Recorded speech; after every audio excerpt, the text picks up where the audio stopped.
Good morning, you lot. Is it still? I don't know if it is morning. Oh, only just about. It's 11:15. I've been doing a bit of chippity-choppeting about getting rid of some ivy and some leaves and things, and I was going to fix the roof on my shed, but it's fallen apart. I'll show you in a minute. So now I'm going to have to get a new shed, which is exciting. I like getting new sheds because you can start afresh, can't you? The old one was a bit of a nuisance. I'll show you. Got all this ivy. Look, I was trying to cut it all down to try and see what I've got to work with, but the whole lot's pretty much had it. Look. Go up here on that roof. Watch this, ready?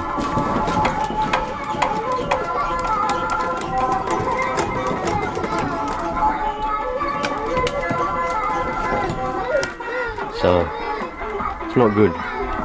All the ivy's all grown in here and it's just destroyed all the roof and it's all made it all collapse. It's not very good at all.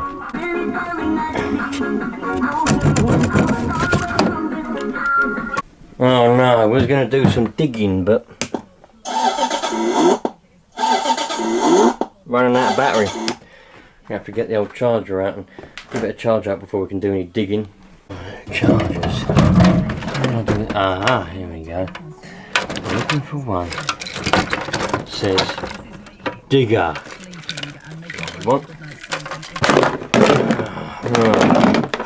Good old plug. The joy is when all you have is a plug. Plug that in.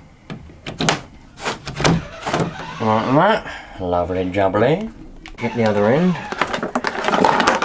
Plug it into the old refresh socket, refresh hole they call it. Chinese for you. Lovely. Lovely jubbly, here we go then. There's no light on this one at all. You don't get no light on nothing. So you just got to rely on it, it's charging. It doesn't turn on while you're charging either. It's got a little circuit to protect it. My lawnmower's had it as well, that needs to be charged up. Very, very slow, it doesn't cut grass very well at all, so that needs to be sorted out. Yeah, definitely. Let's switch it off, I don't want the batteries to run too low. This one's been fiddled with. Works so we can put the cover back on. Do it up so no one can fiddle with it anymore. Lovely jubbly. This one's still going well that I repaired. Oh, it was.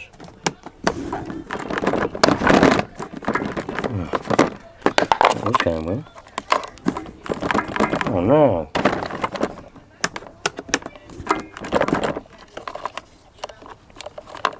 Oh, that's why. That's because that wire's come off of there. Let's put that back on. There we go. Lovely. Don't want this one to go flat as well, do we?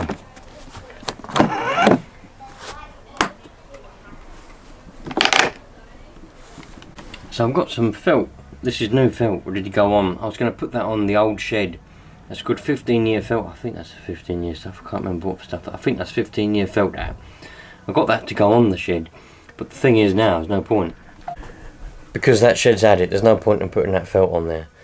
So what I'm going to do is I'm going to use that good felt. Because when you buy a shed, it comes with absolute rubbish felt, crap.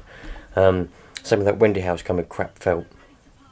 So probably use that good felt on it. That way I won't have to replace it for 15 years. Whereas that's the stuff that comes with it's like 5-year felt and it doesn't even last that long. It's like for rabbit hutches and things like that.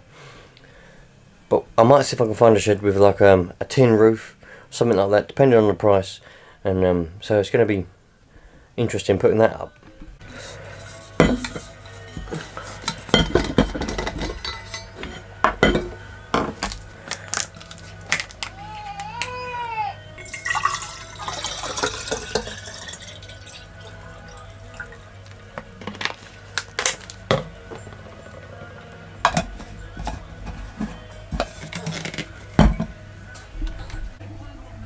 Not mine. It's not mine, don't worry, it's not mine. It's Mrs. Look at that. Got a massive crack going on. I don't know where it goes under there somewhere. Comes along here. Got a couple going along there, look. Going up there. Got another one going down along there. The floor is obviously moving at some point. What? What are you on there for? Shouldn't be standing on the chair, should you? No. Another large one that comes off of that and goes under there. They're quite big. They're appearing overnight, they are. That's not good at all. I might. Yeah, there's a bottle of oil in. Yeah. Just have a look at this crack. Might have to try and get a survey. Yeah. No, I know. Might have to try and get a survey for underneath, like one of them ultrasound surveys done, maybe. Because cracks in the ground, they shouldn't be played with really, because there's the big risk. I mean, there's another crack over there.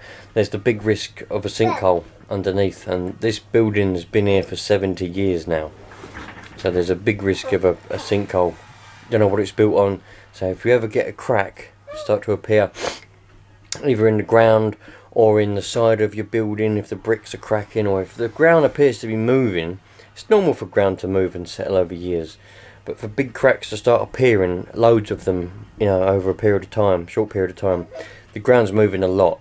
And if you've got a sinkhole underneath, you want to catch it quick, because what they can do is they can dig a little hole and pack all the underground, pack it all out with various different materials to shore up the ground. If you don't catch it in time, your whole building's just going to go into this big sinkhole. And I know you see it on videos and on TV and things, and you think, that won't happen here. It could happen anywhere in the world. So it's definitely worth investing a bit of money in trying to get a survey. They use, like, I don't know what they use, but it's like a radar or some, it's not radar, but you know what I mean. They use the technology and they build up a picture, 3D picture of underneath the ground, and they can tell any voids, any holes, any old mines, any erosion underneath the ground that might be there. And if there's not any, brilliant. If there is, you can get it sorted out. It costs a lot of money, but it's worth it, because you don't want to lose your house, do you? Or any other building that you own. Yeah, ain't good seeing them cracks. Not good at all. Yeah, that one goes. The main one is there. There's another one over there. The main one's here. And you've got one, that's like the middle of it. And the one spurs off over there. There's a load of crack by the door there. And they sort of come along here like that, where they open up. And this section here, it's like this triangle. The wall is over there. This is like a triangle, and you can see where it's starting to move. This is getting higher now. This is higher than this part. You can see that. So this section here is falling outwards. So yeah, it's not good. But it could be because of, like, in the last, I don't know how many years has it been, maybe, when have we been having this random weather? I suppose it must be 5 years.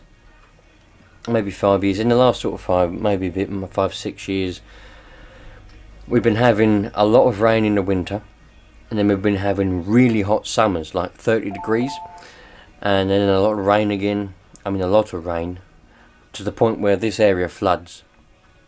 My garden and all the area gets flooded. Not big, but it goes over. You can go up to your shoes, you know. And then we get another summer where it's like 30 degrees and everything dries out. We don't get no rain for months. So what that does is the ground starts to swell up, and then it all moves. So it could just be because of that. I'm hoping that's what it is. If it's just because of that, then we're safe. Or it could be that underneath is a hole, a void is appearing, and what happens is, let me show you. So what happens is, say you've got your ground level there, that's your ground level, and so you've got I can't draw it. You've got like dirt. This is just dirt. This is just the ground. Alright, this is just the ground. Loads and loads of ground. Loads of it. Just all mud. All packed in mud. Whatever you've got in your area. Chalk. Whatever. But then there might be a mine or just a natural void here. Alright, this is like a hole in the ground, and it might be like 30, 40, 50, 60, 70, 100 meters or whatever. It could be well down, but over the years, with rain, water draining through, all the water drains through and things, the roof, bloody camera, the roof starts to fall in of this hole. That falls in, and then it extends the hole, so now you've got a bigger hole. Alright, so this hole is now bigger, and then we're talking long time, basically from the roof falling in and going and settling on the bottom of the hole. So basically the hole itself moves up, and that falls in, and eventually the hole is literally like right on ground level like that. So you've got this massive hole here where all this mud has moved down to here, and the void is here now, and eventually your ground level with your building, you might have a house on there, that will just go in the hole. So it's just, you got a hole and it falls in, and you'll have a new roof and that will fall in, a new roof that will fall in, and then your roof is the ground level, and then that falls in, and then you get a sinkhole. That's how it works. It can be rainwater, can erode the top of it, vibrations, weight, all kinds of different factors. Now, because of my job, I know how dirt and the ground and different material, different types of dirt, different types of mud, clay, chalk, granular fill stuff, you know, like fine dirt, topsoil and other types. I know how it all works. I know how it all behaves. This, I believe, here is clay, and you know, it will move. It will swell up a lot with the rain. When we get really wet winters or wet summers or just loads and loads of rain, it will swell up. And I notice in my bungalow where I live, and also in here, the doors don't fit the door frames anymore. They won't close because the whole structure moves as it swells up in the winter. Also because of moisture in the air as well, obviously. But everything moves, and then in the summer when the ground dries up and it shrinks, the doors all of a sudden fit. But some doors, they get too small, and they're not. The frames are too big for the doors now. Well, you know what I'm trying to say, like the frame sort of spews out so that it doesn't actually shut. The latch doesn't latch anymore. So we get things like that happening here with the clay. So I'm hoping that that's the reason why the ground's moving and this concrete's cracking. It's 70-year-old concrete. It's been here for 70 years. Well, around about 70 years, since 1956, and we're in 2021 now. It was built in 1956. It's around, I don't think it's quite 70s. It's probably about 68 years, something like that. I'm sure you lot will do the maths. But it's been there a long time, and it's been through a lot. But anyway, I'm hoping there ain't no voids underneath, but I think it might be worth me getting a little bit of a survey just to make sure. It'll be worth it in the long run. I'll tell you when it's quite common it happens. Like, do you ever see like a road? If you're going down the road, and you might see like there's a wet patch on the tarmac, and it's been a wet patch there for a long time. You might think, oh, why is there always a wet patch there? You know, even in the summer when it's 30 degrees, there's been no rain for weeks. On this certain patch of road, there's always a puddle on the tarmac, a wet patch. Well, that's because there's probably a water main or something like that. Usually a water main going underneath that tarmac, and it's got a hole in it.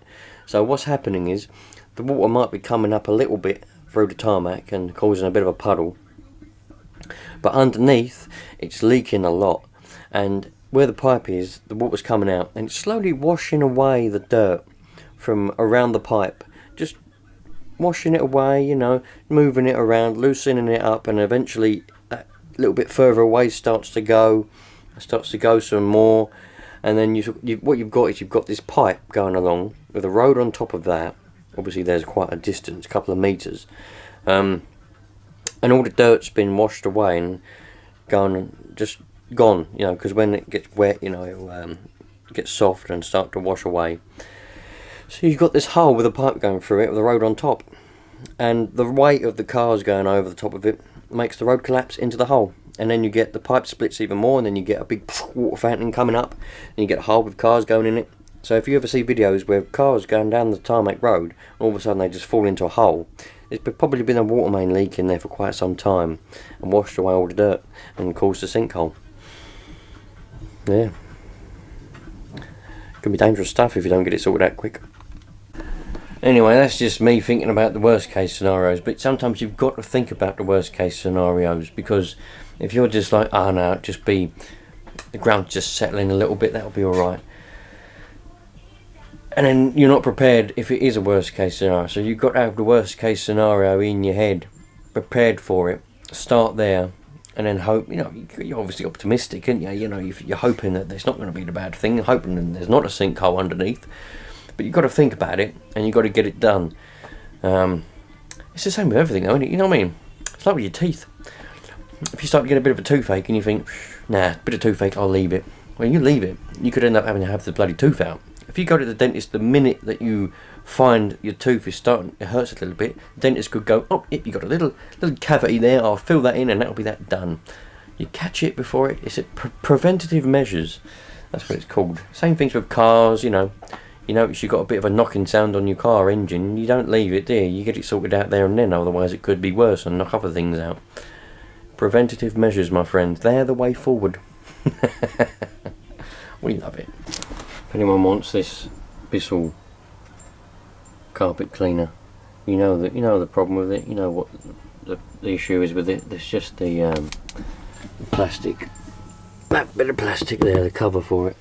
The screws are broken. So if anybody wants it, it's in the box. It's all packed up. I'll post it to you and just let me know. I can't seem to get anybody that wants it. Nobody seems to want it. The people that do, they buy it and then they just change their mind or whatever. Just send me a message on Instagram or whatever you can do, an email or whatever, and we'll talk it through. I'll post it to you wherever you are, as long as it ain't a stupid.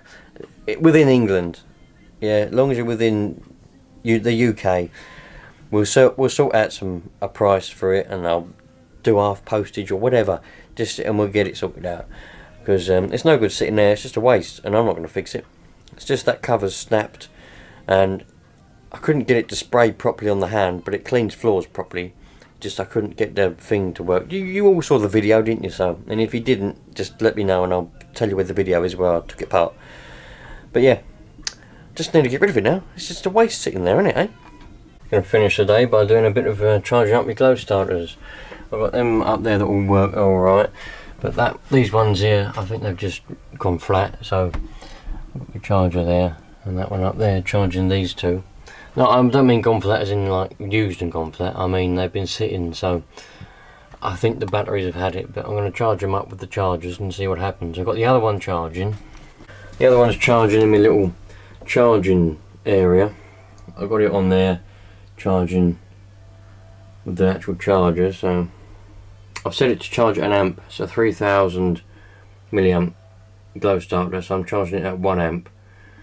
So I'm charging it a bit quicker. I think the little plug in the wall chargers that come with it, well, one's 175 milliamps for one glow starter, and the other one's 600 milliamps. So there's a significant rise in one, but I've not got an actual charger, plug in the wall charger for this specific glow starter. So I don't know what it would actually charge it at, but charging a 3000 milliamp battery at 1 amp is fine, so that's not going to stress it too much. So I've got it charging there. It's been going for nearly 8 minutes, so hopefully they're alright. Trouble is I don't use them enough, that's the trouble. When you don't use something with a battery enough, the batteries just start to deteriorate, and they need to be used really, otherwise they just deteriorate and they're no good after that. That's why I like to cycle the batteries through, keep cycling them every now and again if I don't use them. But there we go. Let's have a wonderful day. Have a good evening or whatever you lot. It's a Sunday night now. I'm going to go and have me Sunday dinner. Mrs is cooking it as we speak. I've spent the day doing bits of gardening. For the shed, I'm going to go for a metal shed. Yeah, because not a wooden one, because that's wooden and it will fall apart. A metal one should last a lot longer. I won't have to keep painting it and sealing it and putting felt on the roof. It's just going to be metal. It might rust, but it shouldn't rust. It should last a long time, a metal shed. So I'm going to go for a metal one. So you'll see us putting that together. You know, I can't help it. I've got to film it, and I've got to film it. So when that comes, I'm going to dismantle that shed, clean all the area out and everything, prepare the ground, get rid of that stupid ivy what keeps growing there. I'm going to poison that to hell, man. I've put diesel on it. I've put weed killer on it. I've put bleach on it. and it just keeps coming back, that ivy. Ivy is difficult to get rid of. I've tried some methods that the internet said don't work, but I will get rid of it. So I'm going to prepare the ground, knock all the shed down, prepare all the ground, get all that ready, and then when the shed comes, I'll put it up. So, nice. Have a wonderful Sunday evening. Well, you'll be seeing this on bloody Wednesday probably anyway, so I think this is going to be Wednesday's video. So I hope you've had a nice beginning to the week, and I hope you have a nice rest of the week. I'll catch you later, right? You got all the best.